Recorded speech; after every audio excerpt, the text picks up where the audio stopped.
the analogy I love is we have discovered a brand new continent of English speaking PhDs that will work for close to free.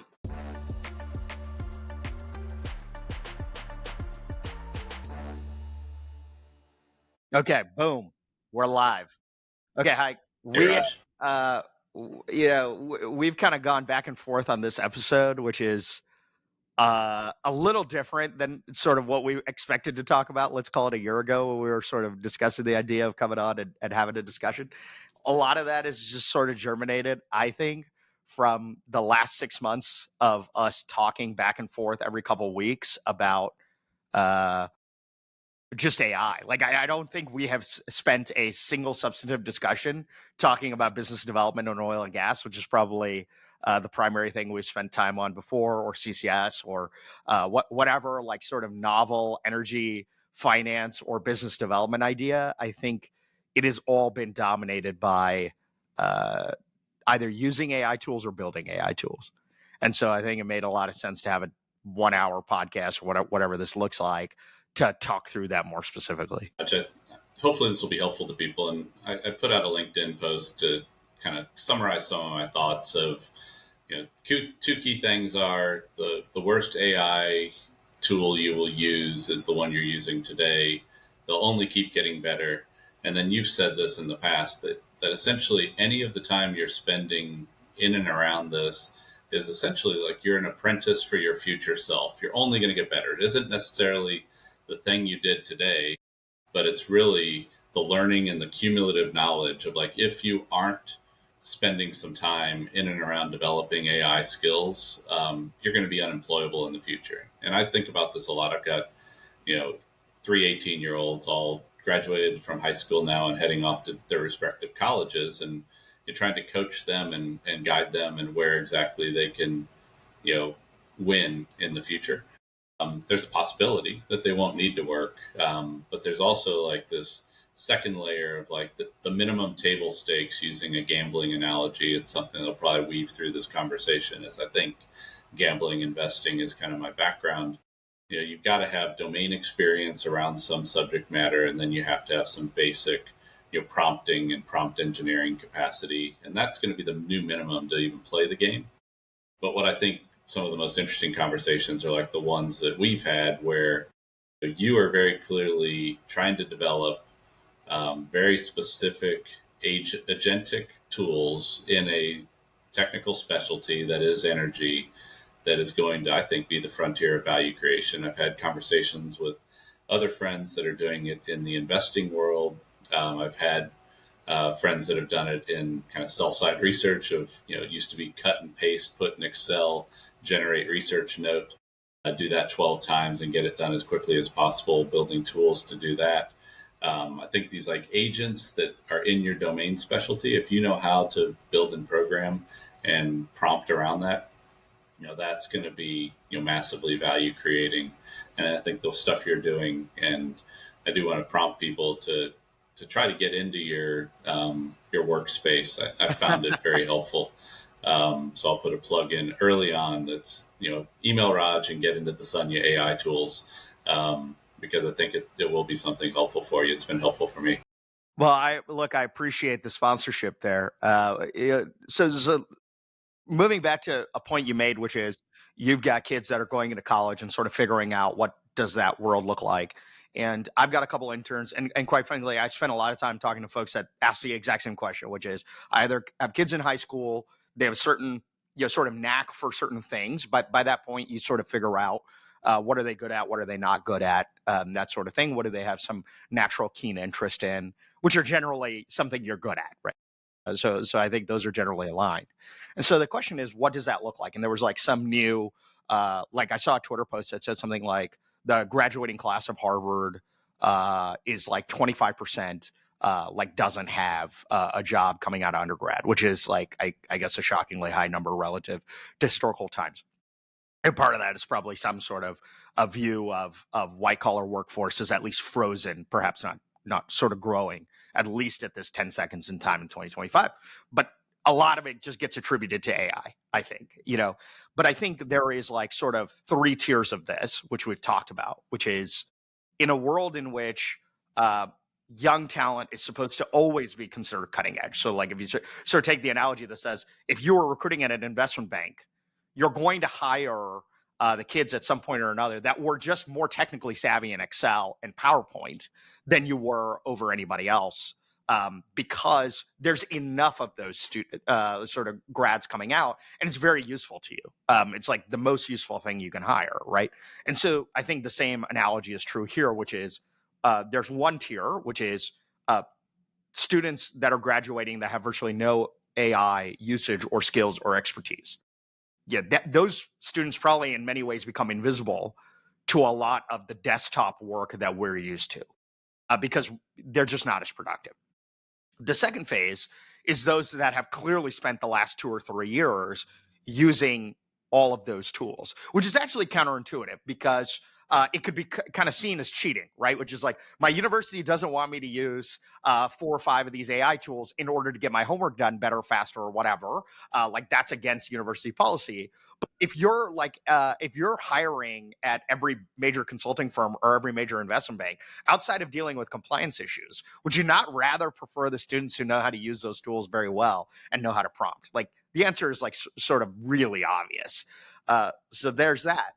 And then I think there's the upper echelon tier, which will only grow, which is, where are the folks that know how to string multiple AI tools together and actually sort of build the automation, right? So how can I sort of automate a task on command instead of saying, okay, great, I know how to use these tools, but the next phase is like, I know how to build these tools. I know how to get developer access to APIs, and I can effectively take a task that is manually done and just automate that. And maybe that's one tiny sliver, but those things compound, right? So you're like, you know how to automate something that's extremely rote. At some point, you know how to automate something that is far more complex. And so the way I think about it for most sort of white collar work in, let's say, the energy space specifically, but let's say even oil and gas finance, which is where you and I have spent a lot of time, if the models never got better, there's still several years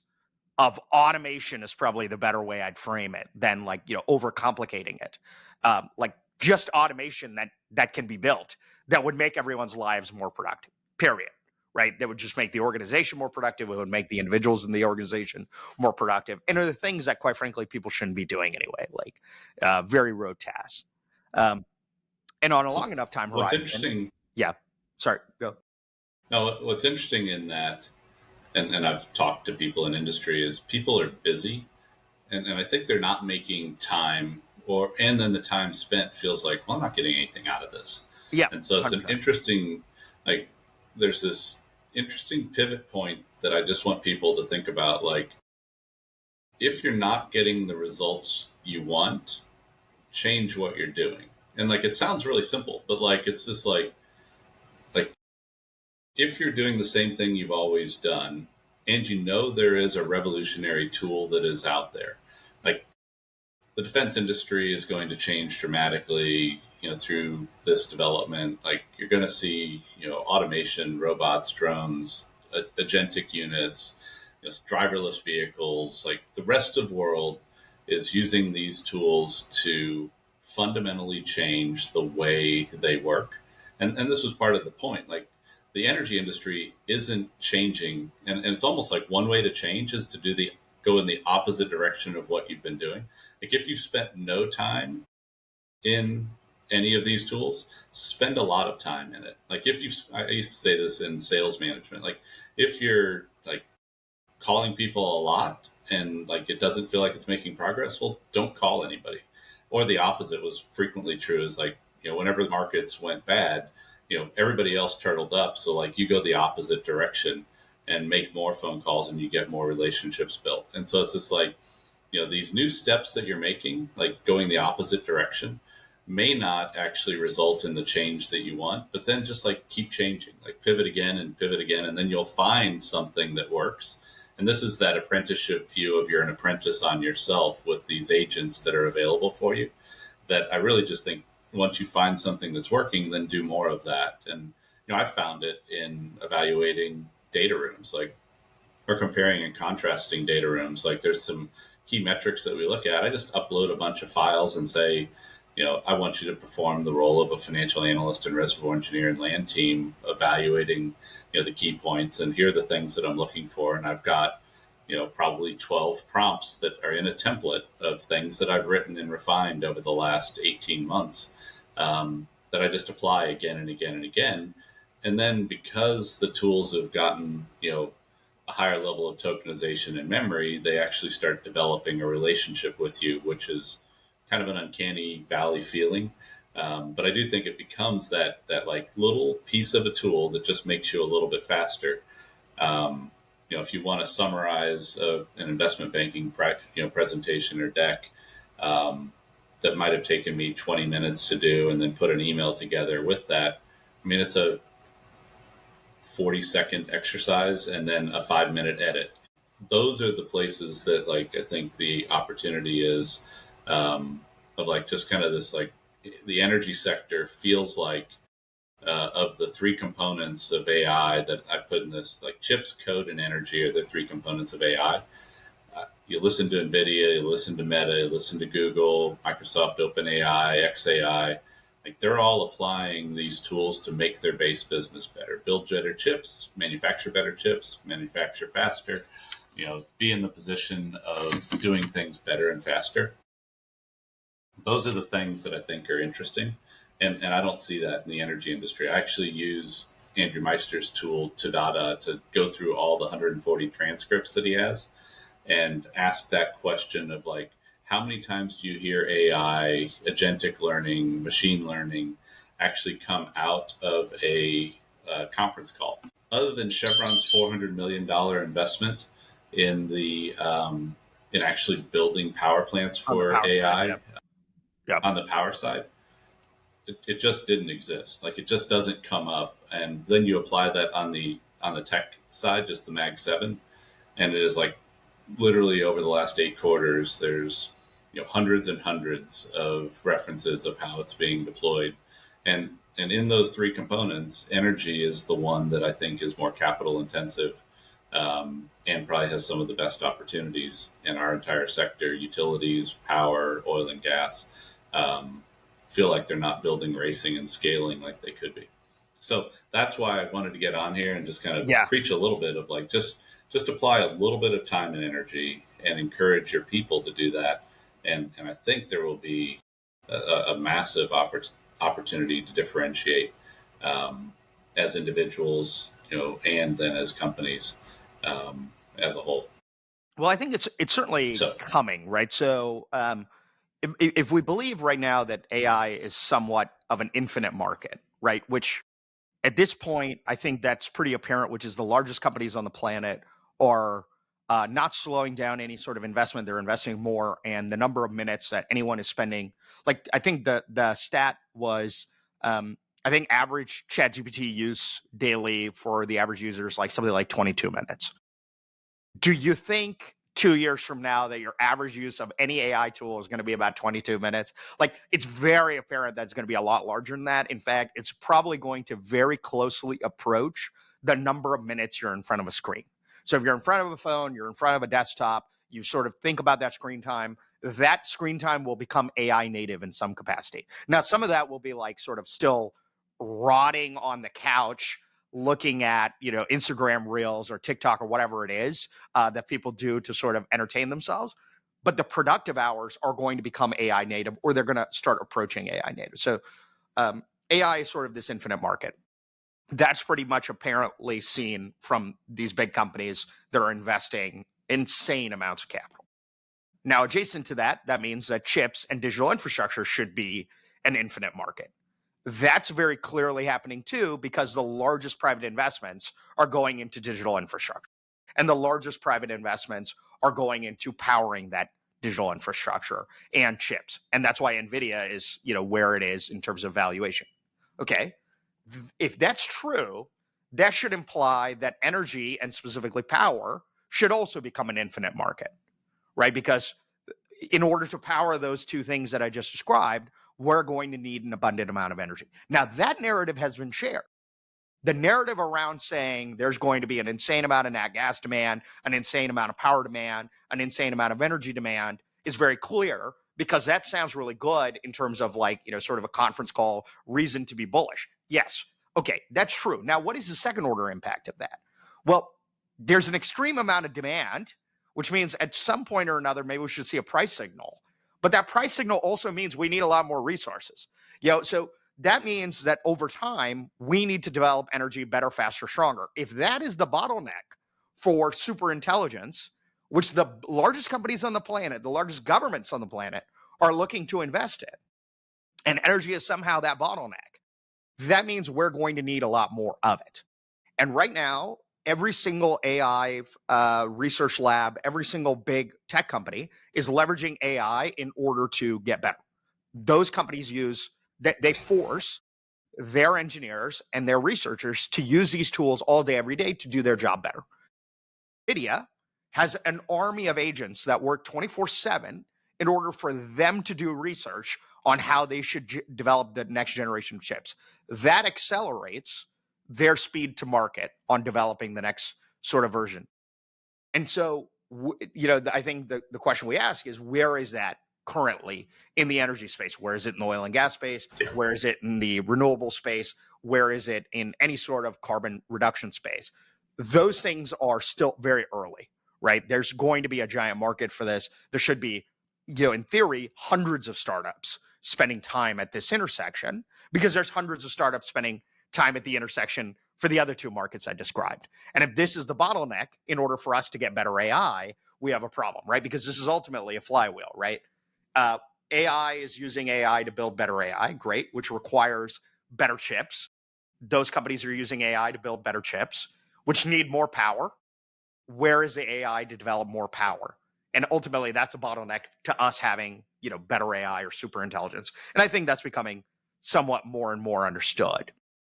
And so I think that's the broad macro here. I think that's a fair, I don't like the F word, but I do think that's an accurate reaction in and around like where the sector is. And the question is that, is that finding more resource? Is that cheaper resource? Is that refining? There's a lot of time and energy being put into better reliability, better load factor management in electric grids that are, programmable, and the capacity factors on every power line are underrated relative to the peak capacity utilization, and you're avoiding fires, and therefore you have free capacity on transmission. You have ability to optimize systems around that. And I do think AI is working through that, but what I think is kind of compounding and interesting about what you said in this flywheel, as you think about individuals, every day that I spend, and I'm spending a disproportionate amount of time, I believe, versus peers, working through and trying to apply tools, and then, specially built tools for the things that I'm doing are really where I'm looking. And I'm using AI to guide me to where those tools are, candidly. And it's a very interesting do loop of kind of building and framing that, understanding of how to use intelligence. And I think about this, and I always thought about business as like, treat your business like a professional sports team, and like keep your best players on the field, and like build, are you building a strong link business or a weak link business? Strong link is like NBA basketball. You can have two great players and win championships. Congratulations to the Oklahoma City Thunder. Big fan. Just getting that in, given I know you're in Oklahoma City. It's been a great couple of weeks in Oklahoma City, David. Yeah. And then, so that's a strong link sport, but like a weak link sport is soccer. Like you could have the best, in Messi, but you got to get the ball from from goalie to backfield through the midfield and on his foot, so he can then score. That's a weak link business. But in this professional sports team analogy, like you can actually use these tools to actually elevate your game, and even if it's only on that fraction, like that 0.5%, a little bit better that you get each day, you really can bring a major league ball club to AA ball, which is what I've tried to do in the past with on the research side and on the banking side, and we're trying to do that at WhiteHawk now, where it's like we can outcompete and win, and that's the framing. Like it's like how do you do that. And really, that's kind of where these tools are going to lead you. The other factor is like legacy businesses that are kind of stuck, a lot of big finance groups, treasury groups, banking groups, you're not allowed to use these tools, like because of, are you actually violating any confidentiality? Are you actually going, Compliance are the concern, tools going to, security concern. Yeah, compliance concern? mandatory. Yeah. Exactly. Are the tools going to use your information? Like 100%, I am a product for ChatGPT, XAI, 100%. Gemini. Like, I'm helping them get better. Like, there's no doubt about it. I I know mean, the that same I will argument's become the true of product in Google, the though, future. right? Like, Yeah. like at some point you cross the chasm of saying this is so obvious that we need to use this that like you're willing to tolerate some degree of risk.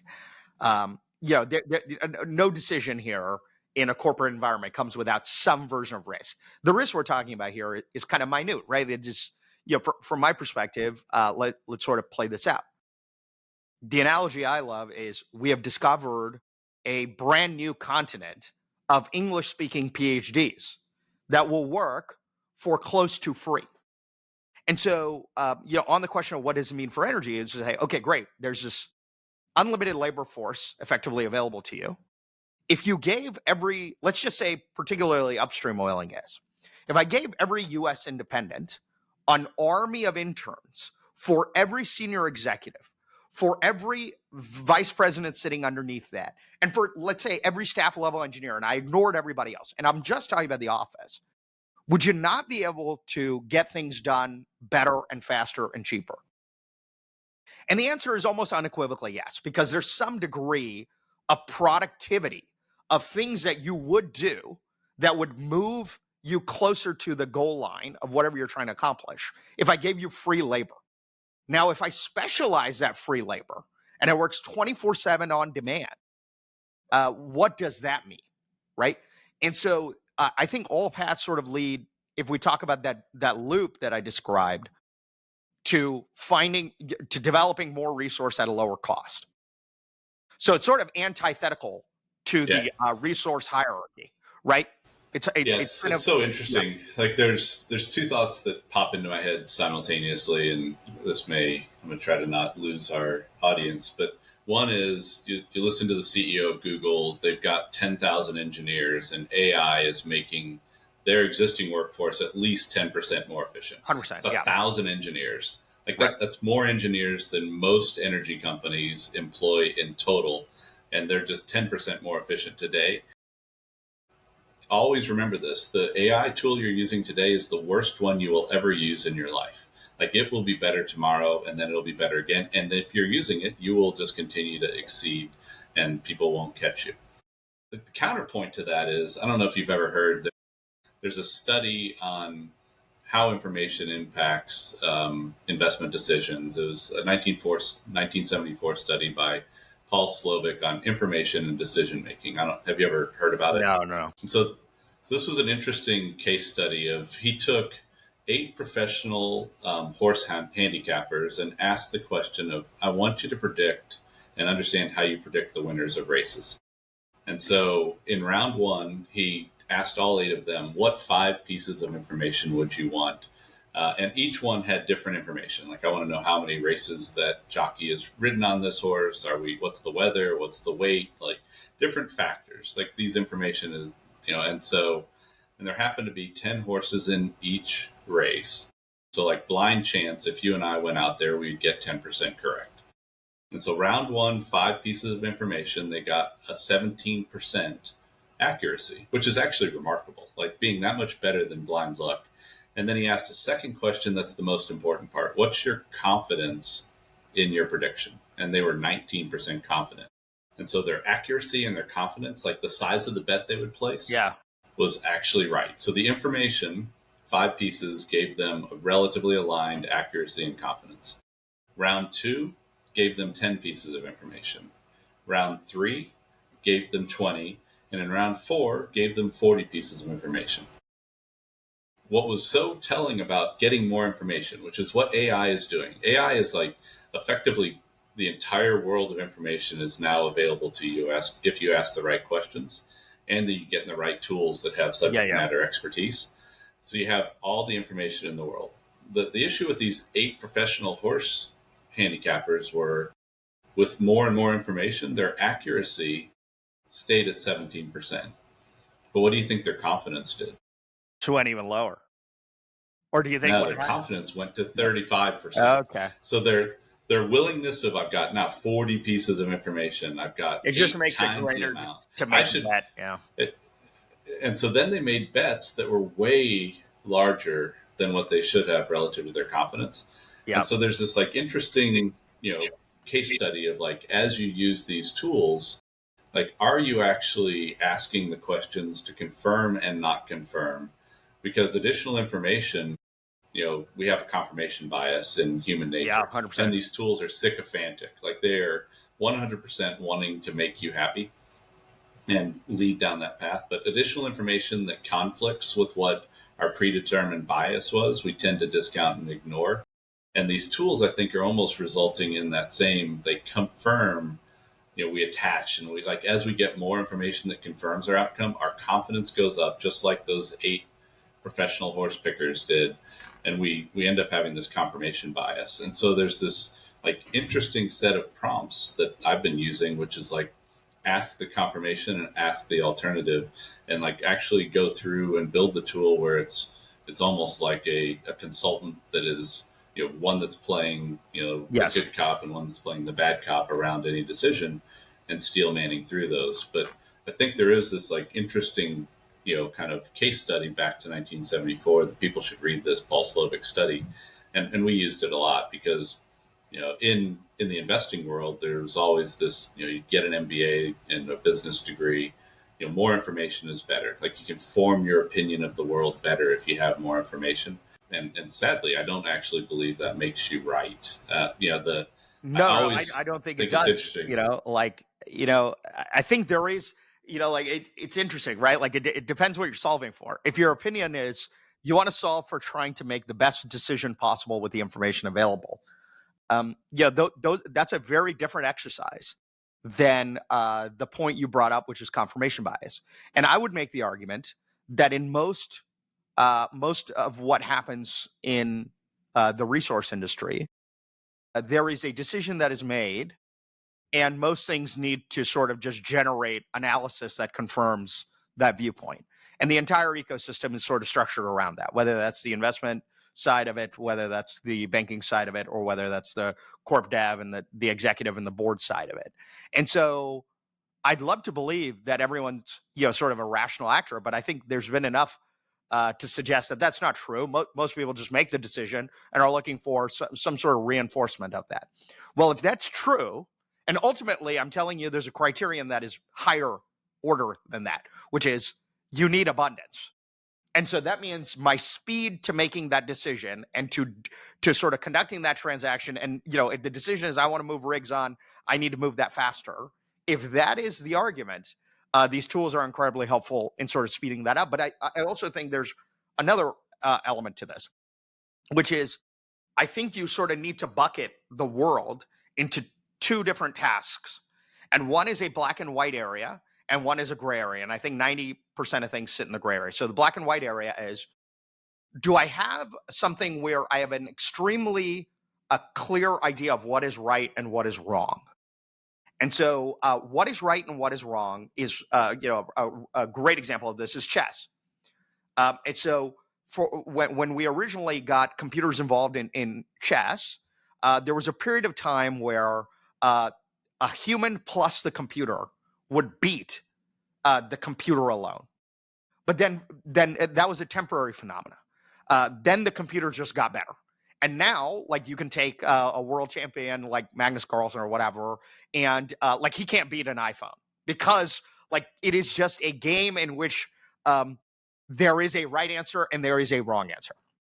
And the human is far more likely to make the wrong answer than the computer is in this particular example.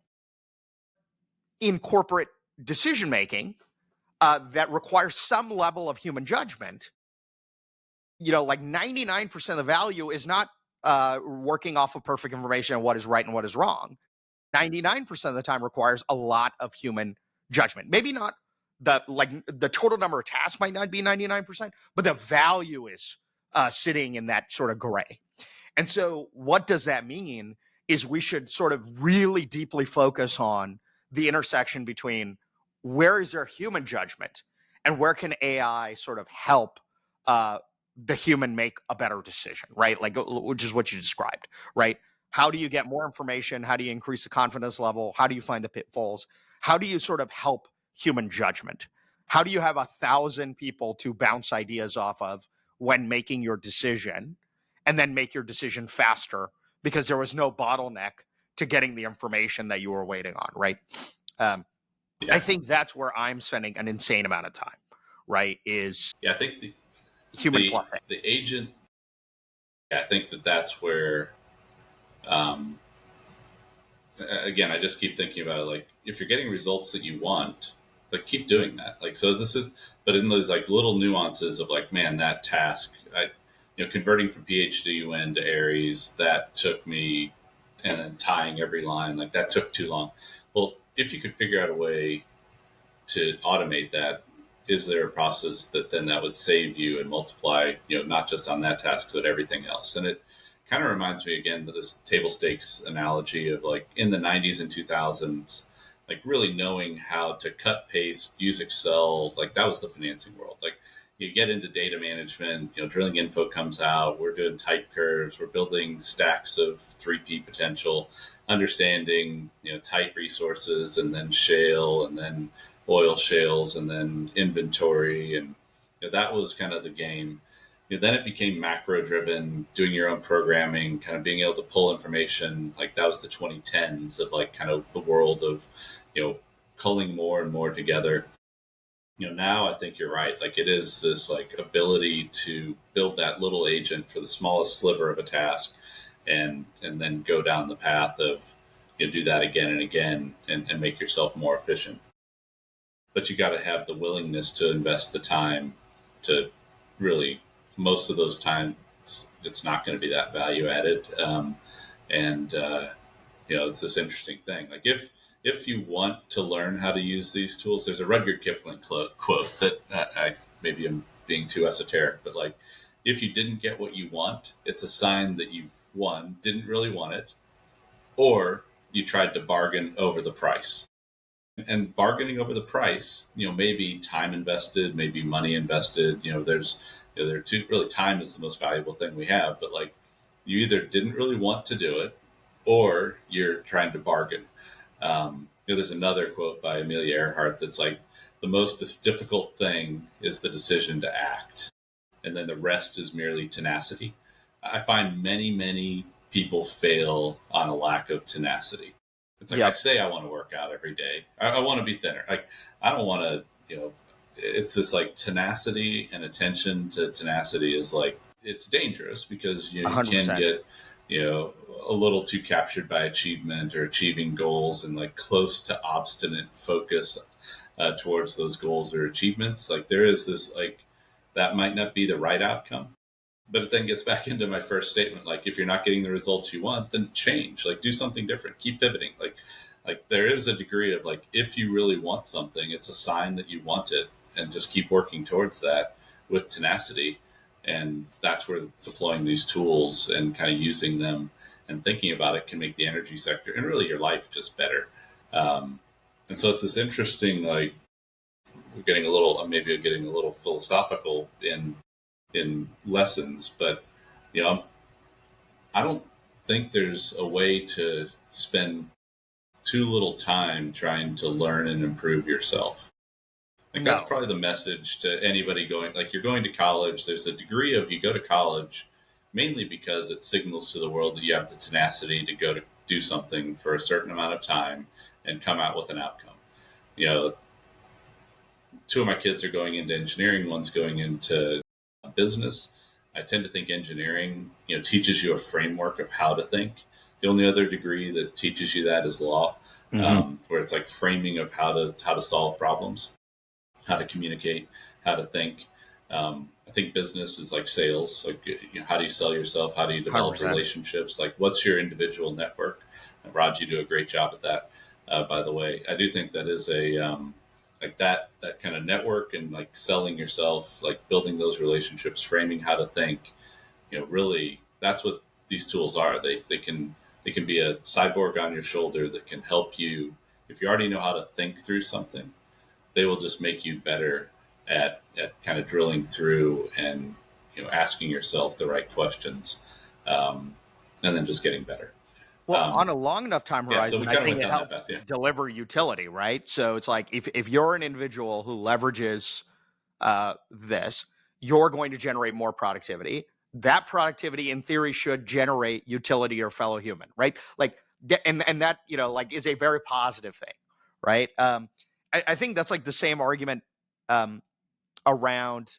So there's all these reports of like AI researchers getting poached, and Meta spending hundreds of millions of dollars. Like in fact, like I think it's like $100 million 1 year compensation package. Like the highest has been like $300 million. I think they tried to buy like a 10-person startup for $15 billion. Like there's these crazy numbers. They sound crazy, okay? But if you sort of think through this for a moment, an AI researcher is an asymmetric upside bet, which is like very clear that current AI systems generate an extreme amount of ROI to the planet. And so if you can hire the right AI researcher and they come up with any sort of breakthrough, let's say one individual won't get there, but a portfolio of those individuals, there's a power law, right? If one of those can sort of crack the nut on developing that product then scales. And if you have distribution, it's interesting. So I try to think about that same concept in our industry. And so I think, what is the largest sort of asymmetric upside bet of what happens in an energy business? Let's say very specifically an upstream or midstream public co, or let's say even a private equity fund. It is that you got some sort of very interesting M&A deal off, that you saw some opportunity and that someone else missed, or you found some amazing amount of exploration. Hence why those two individuals, if very good, are always chased after from a recruiting and a hiring perspective, and any elements associated with exploration or any elements associated with large scale A&D or M&A, there's a lot of fees involved and banks and this and that, and no one cares because the outcome can be so large. There's a power law potential outcome. Well, that's today, right? Those individuals sort of do the jobs the way humans do. The next evolution is those guys have an army of AI agents to help them do their job. And then the person that actually sits higher value, in theory, above those two individuals is the person who knows how to build those AI agents on behalf of that person and make them superhuman, right? Because the number of people who can do that are incredibly small, but the outcome is huge, right? Like, again, it scales. And it's the exact same analogy as the AI researcher. The AI researcher is going to make the product potentially 100 times better or 10 times better, whatever it is, which then accrues all the value ultimately. But it's not the person who sort of put the front end of that application together for you and I to use. That person's not generating that value. It is the breakthrough that generates the value. And I think it's the same concept here, is like, how can I scale the M&A guy, right? So if I have like, here's a very concrete example. If I sit behind your shoulder for 2 hours and watch you read a 150-page management deck, and I to a point where it's awkward. And like I say, Dave, you got to tell me every single thought that comes to your mind, good, bad, indifferent, whatever. Every single thing. I'm going to take that and I'm going to generate a giant system prompt. And then I'm going to sit that. And now I have, give me a couple of days. I now have a Dave AI management deck buy-side first pass review. Now imagine I do that with 10 guys. Now I have this virtual investment committee to screen every single deal that comes across my desk. And it's very mentally taxing to read through that. And particularly when we're at a stage of our career where we're in meetings all day or on the road, or like, wife, kids, whatever it is, that prevent you from just sitting and doing deep thinking for 3 hours in a row. Like, it's just not a common thing to do anymore. You're not an analyst. And so if I can do that on steroids, what is that worth relative to one M&A individual that doesn't know how to do these things? Now, today, I would say there's a large gap, right? Like, potentially, where I could do a first pass screening with a myriad of AI tools. I don't have to hire a bunch of consultants. I don't have to hire a bunch of buy-side advisors. In fact, I get 10 buy-side advisors, and I can do that all in 24 hours of a deal hitting my desk, right? Now, today, that's a secret. Today, that's a novelty. Tomorrow, whatever tomorrow looks like, is that 6 months, is that a year, or is that 2 years? It becomes table stakes. And so the range in between is how do you build that today such that whenever it is table stakes, you've compounded to a level where no one can catch up because these things are stacking on top of each other, right? It's not like, okay, we build this thing and then we stop. It's like, no, this is my V1. So by the time my competitor catches up to the V1, I'm on V85. And Yeah, V85 generates far more value. let me see if I can repeat this back to you, because I think what you just said is probably one of the things we've spent dozens of hours talking about. Like you said, every other week we talk for an hour and a half, and then kind of like so. If you're an M&A expert, like let's just say you really are inside a bank, you're the best geologist, best reservoir engineer, you're in a private equity shop. Let's create a Inside of your distinction business, between the evaluator and the relationship guy, because to be clear, the relationship guy, there's no way to really agentically do that outside of mm-hmm. idea generation of who to reach out to, let's say, or first draft email, like personalized emails or something like that. Now So let's trust. We're still in a world where individual trust matters dramatically. Like probably a superpower at WhiteHawk is on. So we're an alternate investment manager, up and running very well in our minerals business. Ran a special situations fund, and now have a public company that we've taken private. So we've got kind of two investments. I'm working on a carbon strategy, working on a non-op strategy, and then a potential operated strategy. So there might be 5 parts of our business, and a buyout of public two companies, of them. most recently. No, I mean that was the PHX Minerals deal was a long dated process of working to create value, and now we have an Oklahoma City office, and I'm not as closely associated with it, but the people sound great, and like they're fired up because we're a company that like gets things done.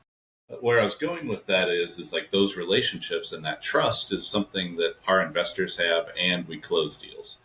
So that's the name any named investment banker that you can think of that has great relationships. You can't do that with AI. You can't have that individual trust is something that management teams, bankers, boards all look towards, and is very valuable. Now let's drill down the level to the person that's doing the evaluation, the engineering. That like I think the hard part is you've got to use these tools. You have to ask yourself the question: what are my first principles in doing the job I do, and what are the heuristics that I use to evaluate something? I've got 20 years of finance, banking research. Now, I guess 5 years of carbon capture. A year of 7, 8 years of engineering at Shell, and so there were heuristics in each of those components of like how do you make decisions, and it's like drilling down in your own mind of what are the questions and the things and the tasks that I'm doing that can be identified and used with these tools. Like, and that really is some deep thinking. Like it is. Mm-hmm. And then what are the heuristics that your peers are using? So like we've got a reservoir engineer that I'm building a relationship with now who's phenomenal. I've got our land team that she's great. Like our finance people are incredible. But like how do they think is not necessarily the same. And so it's like this interesting kind of process of like truly what are the things that our investors want? What are the things that we do well? And then what are those metrics or measurements or questions that we always ask to then be able to get to the best investment and the best outcome. And that is where these tools are phenomenal. 100%. And I don't know how to describe, like it is like it's an unlock that if you think that way of like, what are the tasks that I am using in my own workflow? There are parts of it that, like I said, I took a research paper from an investment bank that was on biotech. I was just curious. I was like, know nothing. 140-page research deck from Stiefel, on longevity. Peter Attia is doing all this stuff that's interesting. Great book called Outlive. Like, if you want to try to figure out like mental health, physical health, like it's worth reading. Piled those two together, uploaded in, and then built a Q&A tool for myself that I ask it questions of like, here's where I'm feeling. This is the exercise routine that I'm interested in. You know, what should I be thinking about? And And it's it much will cheaper than legitimately, hiring it's him my for own two hundred advisor. fifty thousand dollars, which is not available to you, right? Like it's just not a Yeah, reasonable. exactly. Like you No, cannot I hire him as spent a doctor, right? Like that's just not a no, thing. So the reason why he wrote the book, exactly. right, is to sort of Yeah, give out a it's a a diluted down version of what he's thinking and how he thinks about the world and what his recommendations are, which is incredibly valuable. It is a it's personalized ish no, it is. care, right? Exactly. And that's where I use that other, I put medicine in the LinkedIn post because it's just this thing that is in kind of your personal use case. And I'm trying to like lead people in a different direction of like, maybe it isn't the tool just for your work, but like it is this interesting opportunity. And it's like 75 grand to hire Peter Tia to, go to Austin and do that. But like you can't, it's not worth it. Like, or you can spend $2,500 on a program, or you can just listen Yeah, to his yeah. Like podcast, or you can read his book.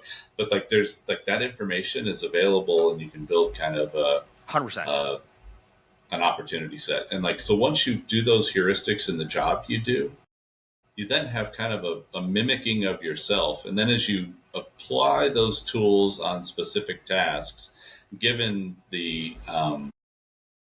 tokenization and like the expansion of memory in each system. I'm trying to remember, Grok is like at 1 million per user, and ChatGPT is like 250,000, I think. That's right. Once you do that, like, and those tokens they're like series of letters. They're not individual letters, but it's like this memory system that gets to know you. Then when you're using that specific tool for that specific task, it actually becomes more effective, and it compounds. Like it just builds. And that, like, I don't believe people that aren't using these tools now will ever catch up to me as long as I keep deploying them. I think And I don't that's know how to right. say that other. There's a compound effect to this stuff, right? Like there's a compound effect to this stuff. Yeah. And so so So long as it looks the way it does and it scales the way it does, that's right. Like it's going to be hard to catch up. Right? I mean, so but the memory piece is very interesting that you described yeah, go ahead. because there's only a handful of like applications that you can use as ChatGPT is one of them. Grok has lighter memory than OpenAI definitely has the best from my anecdotal usage memory between threads.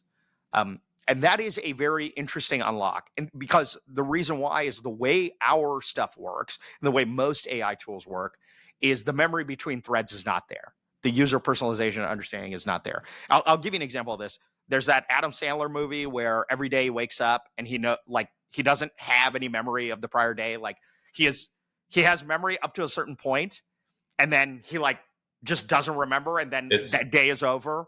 And so I think about that as like that's how most of these tools work today, which is actually interesting because once that gets solved, it'll be even more powerful. But like that's like kind of how our concepts work today, which is they know what they know. You add in additional context, that is how the day is going, and then at the end of the day, you hit that context window, and so you're done. And so you have to start a new thread, and when you start a new thread, everything you just went through in the other thread does not carry over because again we're starting the day over, no memory. That's sort of where it is for most of like the enterprise tooling that we're sort of building out. Like that's kind of what we found. Now there are a lot of solutions to help solve that, and if like that is a temporary phenomena, but that's generally how these things work, which is kind of fascinating. And that's how it even worked with ChatGPT let's call it a few months ago. The memory yeah, layer kind 6 of months changed ago. that. Yeah, that's right. And so the memory layer, I'm is trying to like this remember. Was it Claude? very unique thing. Was it Claude that came out with like a template that started pre-predicting things that I would want and felt very uncomfortable? Was that like December? That like was that? I'm trying Yeah, to I remember. mean, Was it look, Claude they're 3.5 like or? newest. Yeah, there was a version of their Yeah, coding platform they released that was almost doing too much, and so yeah, there is this exactly. barrier It's interesting. between like giving It, instructions. Like if you told your intern, like if you had an intern, you said, okay, great, go do this job, and then they came back to you and they did even better, like they did more than you asked for. You'd generally be pretty pleased with that. But what you found is like most coders did not like that. Actually, they hated it. But no, there's you know, the analogy that it was like I was using some tools and I was just testing it out, But like if you gave, you had a 50-page deck that you were putting together for your management, and it's like, I need slide 12, 17, and 35 edited this way, and you wrote it up exactly, and you handed it off to your junior analyst or whoever, and then they came back and like, I made these exact changes to 12, 17, and 35. Like it is exact. But as I was looking at it, like those changes changed both slides 40 and your conclusion a little bit. And I'd be like, I didn't ask you to do that. I don't want you to do that. And like that's what the tool did. Yeah, It took a that's right. step beyond, like in an edit of like summarize. I had this long email chain is what I was using it for, like trying There's to some level of summarize, like because permission of that we currently yeah, want, or guardrails.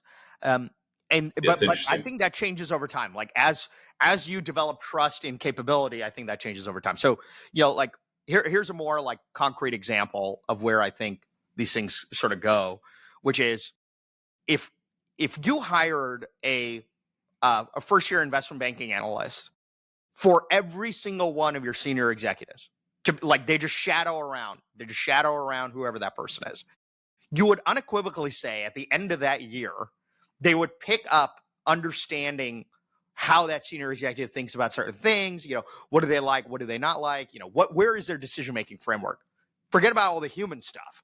Just like, honestly, like I know how they would like to see things. I know what they find as a red flag, what's a green flag to them, and their decision-making process. Now, imagine I can do that leveraging an AI agent that could do that, call it 80/20, and it doesn't take a year of training. It I can spin that up in a couple of days of shadowing plus sort of like some system prompting, right? And maybe it's not perfect, but I can do that sort of on demand for an organization. And now, anytime we have major decision making or a memo or a conflict or whatever, like that memo that gets produced before the meeting that says, here's the issue that we're running into, here's the facts, we can sort of almost get to the next phase of what we need to be thinking about, right? Like here is like now the synthesized bucket list of decision making, and we should spend 80% of our time now on the human judgment side versus the 80% of let me relay you all the facts and let's go through the facts in some sort of biased way, actually, to sort of get to that conclusion in the first place. What a waste, right? What a waste of like precious time that we could be spending on the human judgment piece. That's just one example, right, of something that I think is actually like level 2, right? We've talked about level 1, which is, every single executive, if they had an army of interns, would ask for an intelligence briefing in advance of every meeting they have, particularly external meetings, but internal meetings also, right? That should be an obvious thing. And today, like, you don't have that army of interns. You don't have enough executive assistants to provide that briefing in advance of that meeting. Tomorrow we do, because we've sort of made it agentic. And in that sense, I think these things are labor, right? In the same way, like, Yeah. No, we've gone, it's like every yeah. yep. Now every time you go, like I bet every executive, let's just say you're meeting with your finance team and they gave you a quarterly update for whatever division you happen to be going to, and you got another one coming up. Probably the minimum you do is you look at the last presentation they gave you, and so you refresh on, here are the things that they covered last time, so I know, and here are my notes that I took on that last time. Maybe you go to that level. Maybe you go back two, and like here's the, like, imagine, as opposed to having to spend that time flipping through the 30 pages they had last time for you to refresh, you just clicked a button and it gave you the refresh thought in a snap. 100%. Like that's like a very simple, like these tools are great at doing that. Yeah, Like 100%. phenomenal. Like there's a research piece that I think Kimmeridge put out. It was like 30 or 40 pages. I had it summarize the research piece, and then I read the research piece without reading the summary. And then I wrote out my summary of like what I thought the key points were. And then I applied it to our business. We've got a big, Appalachian gas asset. And so it's like, okay, from a mineral standpoint and gas demand, what does this mean? And then I went back to the tool, and like it was 90% what I probably would have looked at. Like it got Right. the right points. Like it had a few things that were not exactly what I wanted. Missed a couple things, but like that And So would your, like two, intern. That's my an point. Like intern, that's or like, let's say you hired an analyst that worked 2 years at Goldman Sachs and you paid him an inordinate amount of money. And quite frankly, it'd be really hard to retain that talent, right? Like that person's still going to make some degree of mistakes. And so I think, this concept of like, it needs to be perfect, as a reason not to no. use it That's at my all point. Like is the quite fact that silly. it's 90%. This was probably December, maybe even late, sometime in the fourth quarter that they had this out. So I bet if I did the same thing now, the tool would be, particularly ChatGPT, would be better because I've framed, kind of what it knows about me is more. But there is this interesting thing that, again, the cumulative value of using information and consuming information and getting the right information to you at the right time is what you were just saying. Like before a meeting, wouldn't it be great to know? I'd spend a lot of time whenever you're meeting with 12 investors and who's on my agenda. Like, okay, what did I talk to them about last? I mean, we had hundreds and hundreds of clients, and it took a lot of time and energy. And our sales force really managed that, and they would give me the guidance as well of what have they been thinking very recently. That can be agentic, like that can be managed. Like it's just that is where the world will come, and that'll make you just a little bit smarter as a treasurer, CFO, CEO, operations manager, like just kind of knowing. And then you'll be more relatable too, because like you will automatically know what the person was thinking very quickly, so you never miss the opportunity to remember what they presented to you last quarter or a year ago. Like I tend to think quarter over quarter and year on year. Maybe that's the finance in me, but like if you could go back a year and if you could go back a quarter and remember before a meeting with 12 people that are presenting to you what those people were telling you then, these tools can do that, like 100% guaranteed. You got an investment banking deck from a year ago and you've got one today, it'll compare and contrast it in a heartbeat. It's There's just like the language side is very powerful. And then the 100%. second thing is the prompting world. Like the companies are building interfaces to take, what did you say, 22 minutes of usage a day, up to like the internet. Like we use the internet all day long. Like Correct. Google Glasses, like there's a demo of like you put them on and they will auto subtitle a translation for you. So like anytime you're walking into Home Depot and someone's speaking Spanish in Houston, like you can click a button and like automatically know what they're saying if you don't speak Spanish, and it'll be like your subtitles on any video. Like if you're walking and trying to figure out directions in a city like New Orleans that's curved with the river and you've never been there because it isn't gridded out like Oklahoma City is, Yeah. like you can just it'll map you, and Well, like the the same form factor, visualization of turn here and turn there. Like the form factor is going to change, and the then form factor is but going to that's change, AI right? agents Yeah. working for you, Yeah. and Yeah. Yeah. that's where I'm going with it. Yeah. Yeah. Like and That's then right. but understanding the underlying prompt that the tool is using to fit into that form factor, and working with these tools now of like every one of them has an underlying set of prompts that are built into the system today to get you to an outcome that makes you want to keep using them.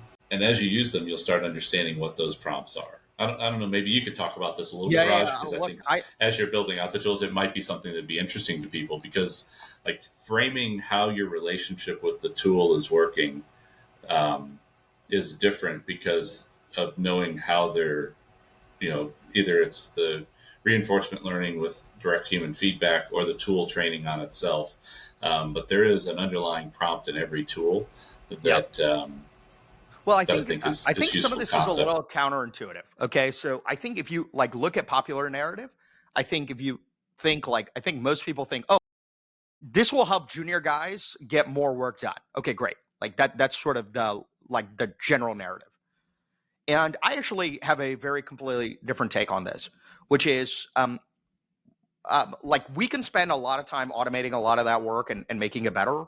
But like let's go back to the road example I gave you, which is if I can give you an intelligence briefing in front of the decision makers, that make them 1% better in every meeting, there's a power law to that, which is okay. You get 300 or 500 of these a year. How many of them do you actually skim through? I don't know, a very small number. But if you're better in 2 or 3 of those meetings, your entire executive team is, or your board is, there's probably some very large scale decision that had an outsized amount of impact that you made a better decision on. And so that probably outweighs all the value of automating some rote task that, 4 or 5 engineers were like, dude, this is just like really boring. I don't want to do this. And so I think a lot of energy and time gets spent there. And like, it's very complicated. It's very difficult to actually do that 100% or 80% or 90%. Whereas the other one is like so obvious and so low hanging fruit. And so while that's the popular narrative, the number of senior guys that I've talked to, like, whether it's C-suite or whether it's managing directors or whether it's private equity fund heads, that have said the same thing to me privately, that are more or less like, I need to learn how to use this insanely well because it has an insane amount of leverage for me if I know how to use this stuff. And I think that's true. I think that's wholly true, right? Because at the end of the day, like, this is all a function of large scale decision making and capital flows. And so you sort of need to arm the people who make the large scale decision making and the large scale capital flows with these sorts of things. And that is generally not automating something that gets done already.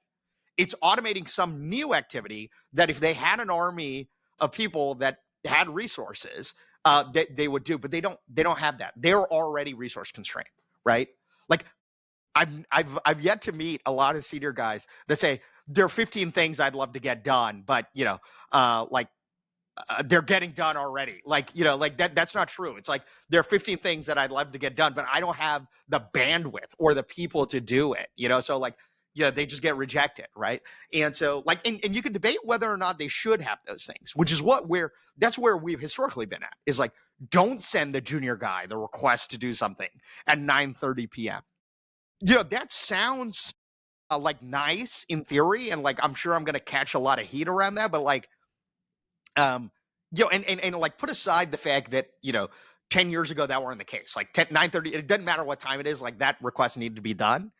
The reality is, like, are we better off with those requests being done? As an organization, are we going to make better decisions?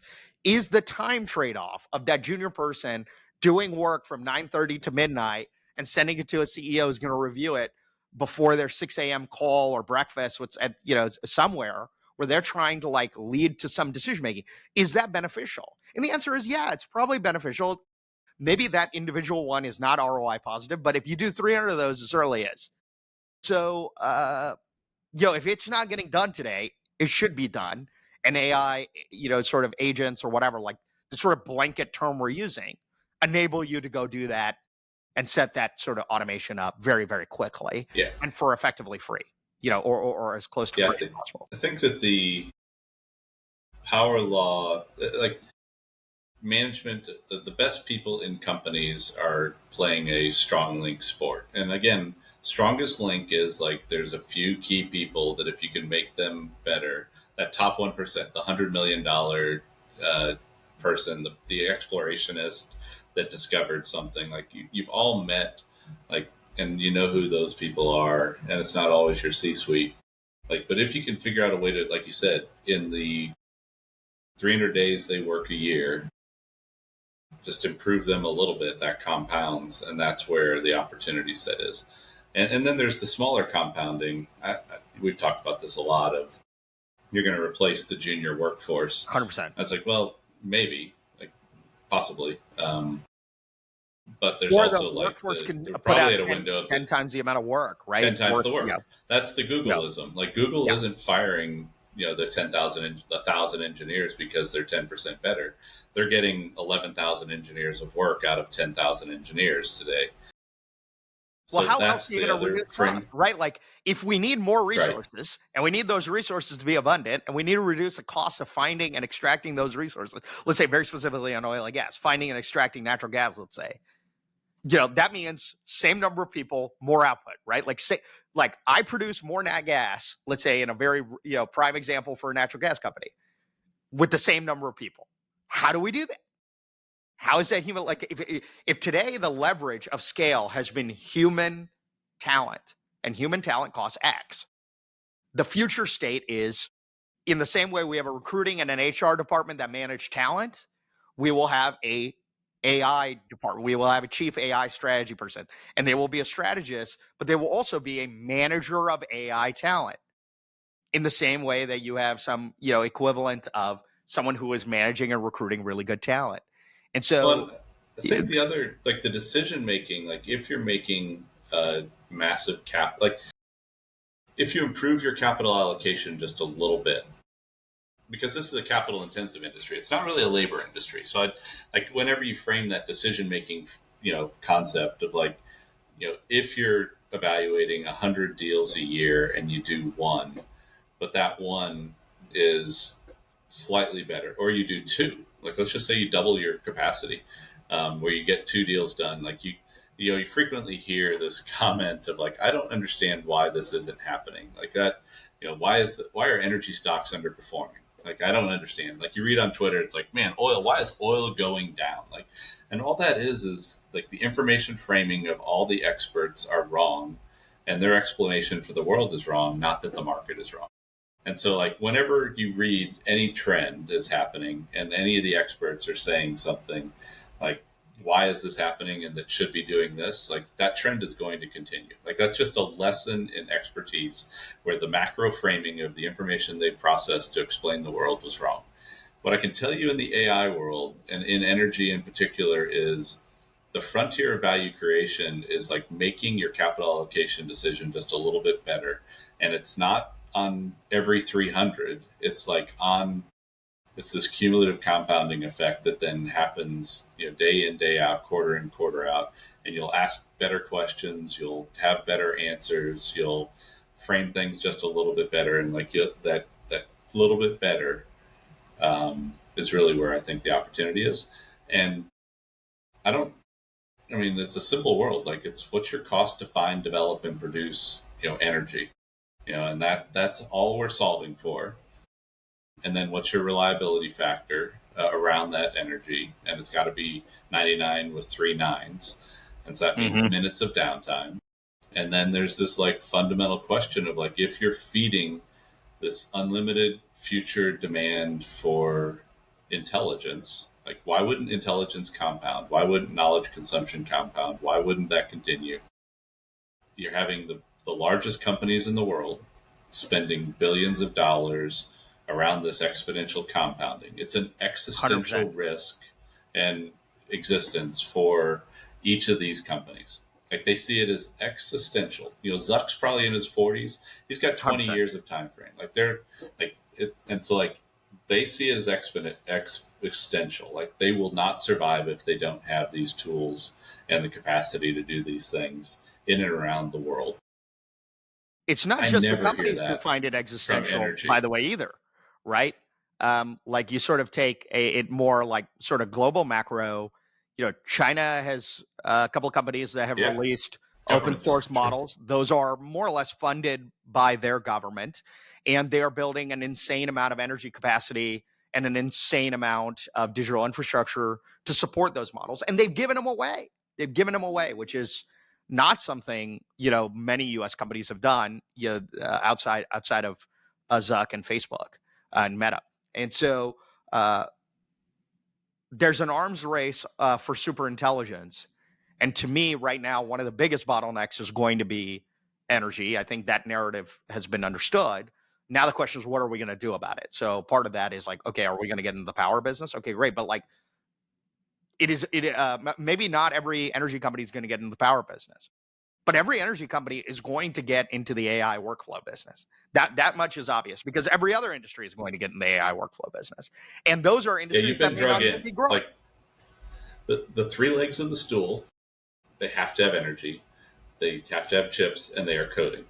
And so, That's right. like, you are in the AI business. If you have any bit of energy background, you just aren't playing it yet. Like, and I'm not saying you have to be, there's the picks and shovels. Like what you're trying to do is you can sell Levi's jeans to the energy industry, the coal miner or the gold miner equivalent, and build a great business around it. It seems like the guys at Digital Wildcatters might be doing that. My buddy, Absolutely. that's doing it in the finance world. Like you don't have to be the actual producer. You can be a service. You can be a niche around it. But like this exponential growth in and around AI, if you're in energy, you're, you're in that business. Like you just 100%. haven't completely figured it out yet. And if you're not trying to use these tools, if everybody else in that business is trying to deploy these tools to make their business more competitive in an existential race and you're not, shame on you. Well, Like I'm that's the sure way I'd end it. Like it's already happening, right? Like the early adopters are adopting, and so ultimately this becomes like anything else, right? Which is like it is very clear where this heads. It's like abundantly clear where this heads because of the ROI case. Like this isn't some sort of like socially motivated scenario. This is not some sort of tax scenario like it was like, you know, yeah, I'll give you an analogy of like okay, we need to be carbon neutral or something like that. And there was this like, you know, risk reward trade off of like, do we need to be this? Do we not? Like very clear ROI proposition. Here it's like the ROI is like, is so stupidly obvious that it slaps you in the face upon first demo. Historically, no piece of software has ever done that, by the way. Like enterprise software guys, they'll come in, they have to like make a whole pitch deck about like, here's our case study, and like we saved this operator this much, and if you kind of do this and you're going to share this, and like it's going to take us 8 months to implement. It's like, no, here it's like very easy. Send an email and wait for a memo to come back. Was that not magical? How much time would it have taken a human to do that? Okay, now forget that for a moment. Pop open the screen and use this for a second. By the way, whatever this response is the worst response you're ever going to see in your life. And like that cost is a fraction. The change management is a fraction. Like it is so painfully obvious. And so I think there is this distinction where because it's so painfully obvious, you get to a point where everyone sort of has to adopt like very clearly. And so I think you brought up a good point earlier, which is like if someone's trying to catch up to Dave today, it's going to be really hard because if like unless you like come out of the race, you're going to be compounded so much faster 6 months from now. And so by the time anyone catches up, like you're so far ahead. And I think that's true. Like I think there are, quite frankly, you know, like I've now visited with enough where I know there are people that are extremely invested here. And in fact, they're invested here at a point where they would like to do it very stealthily, because I think there is a true competitive game going on, right? Which is like maybe the story, maybe the narrative that we're talking about is true in many ways. It's like, okay, maybe the energy industry will be a slow adopter here, and maybe there's not enough people spending time at the intersection of energy and AI. I think those things are true. There should be 50 or 100 startups spending time in this market. Maybe they'll all fail, but the market needs to exist. Like I think there's a distinction, right? Which is like it's the same thing with like the shale nat gas business should exist regardless of whether or not the first 50 guys going out and drilling wells fail.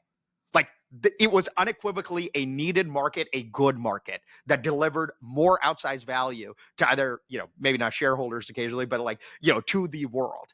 I think the same will be true here.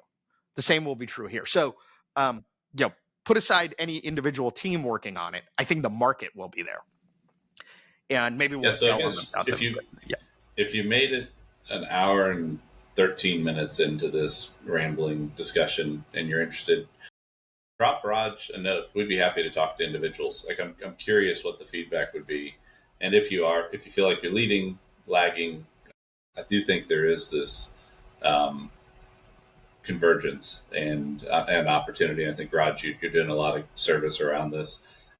I feel like there's a bit of my job in life right now is mentoring and trying to like show people where I think things are going. I have an ability, luckily, to do that as a person.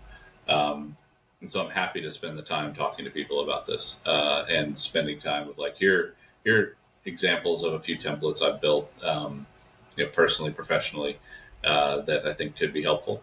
But I don't just want to blast it out to the world. Like I candidly think that there are like individuals that are going to be thinking about this. That, you know, if you form kind of loose collections of those people, there's a compounding factor, and you know the random walk of just blasting it on X or LinkedIn isn't the right path. I think there is community around this that is something that in the energy sector we can only do more to make each other better.